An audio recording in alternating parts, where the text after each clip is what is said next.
Just a few words about your experience with Thai women and money. Okay, when I first came over here, I did get involved in the bar scene, and well, clearly that's a business arrangement. But I have married a Thai lady 12 years ago, absolutely wonderful family, and very traditional farmers, and I've got no complaints whatsoever. But my wife was very jealous, very jealous, and she was very clear after the first year that she wanted me to be in her presence 24 hours a day, 7 days a week. And this was like imprisonment for me. And I knew from my own personal experience that this was very unhealthy, because what happened after doing this for a short length of time is it was like living with my sister. There was all the desire had gone, all the dynamic and the potential in the relationship had gone, and it went completely flat. And the relationship lasted 3 years, and that was the end of it. Now, funny enough, 12 years on, she's actually contacted me, and we email each other. But I was very aware from that the crucial aspect in any relationship is you must have your own interests, your own life, and you know, you must have your own time on your own. This is critical. It will not last otherwise. It will never last. What about the practical side, like money, for example, which is a big deal for a lot of foreigners? Well, my view is, and I've mentioned this before, is that show me any man middle-aged or in senior years with a beautiful woman on his arm anywhere in the world, and he'll be a wealthy man. If he's skint, he won't have a pretty woman on his arm, that's for sure. So it appears that the Thai ladies are more into money than Western women, but I believe partly that's because there's no welfare state over here, and so they are genuinely more desperate to be supported, but that's a very pragmatic need.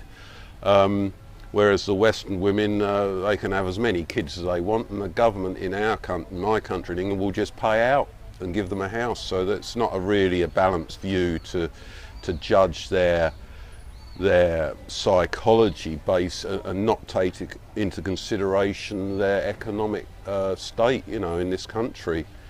But one of the main reasons I came over here is because the women are more feminine. They know that there is a different role for women and men, and they don't try and be men. I mean, fair enough, if you do the same job, you expect to get the same wage, but I always say, how can you compare a spanner to a screwdriver?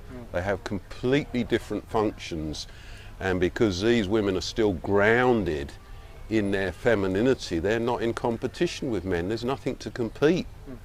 That's my view on it. Yeah. What sort of financial arrangement did you have going into the marriage? I paid a dowry of 60,000 baht. I had no problem with that at all. And as far as I didn't pay my wife a monthly payment, but I paid for everything, because at the time my wife Ploy was not working. But like I said, we did spend too much time together. But after about a year, I actually told her, I spoke to somebody who was a Westerner who was more experienced, and my wife said, well, I shouldn't work, I've got a Falun husband. But this friend of mine said, no, that's not entirely true. So I actually said, I want you to train in something that you want to do, so that you have a little job on the side and your attention on something other than me.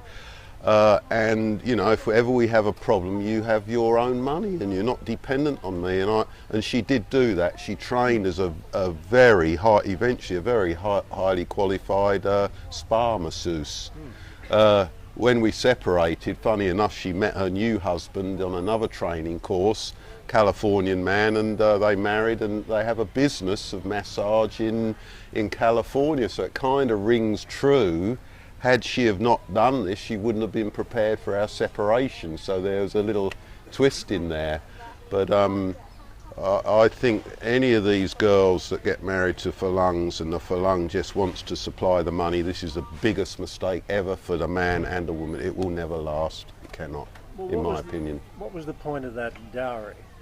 The dowry, actually, the origins of it, and having read about this, relate back to many, many years ago, and the dowry would be actually related to the loss in value of the wife from the loss of her earnings that she would give to the family, i.e. working in the farm, and it would kind of loosely be based on the loss of the financial earning capacity of the wife, and it would be more of a gesture.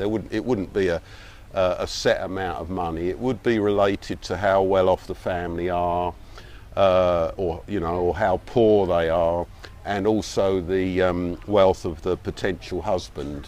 But it would be kind of no real set rules on it. It can vary an awful lot. I mean, mine was 60,000 baht. My wife kind of knew what I was earning, and it wasn't too big a chunk. And although the family as farmers were fairly well off, no problem at all for me paying that. But I understand a lot of Flangs are kind of opposed to that, and I say, well, when in Rome, as a Roman, you really got to let go of, if you want to engage with these ladies, you really have to, start following the Thai culture a bit and not try and impose your Western views. You're a guest over here. And I don't say I don't struggle with some of the cultural things, but I use that as my benchmark. It's me that's got to clean my act up. I've chosen to come over here. That's my view. Yeah.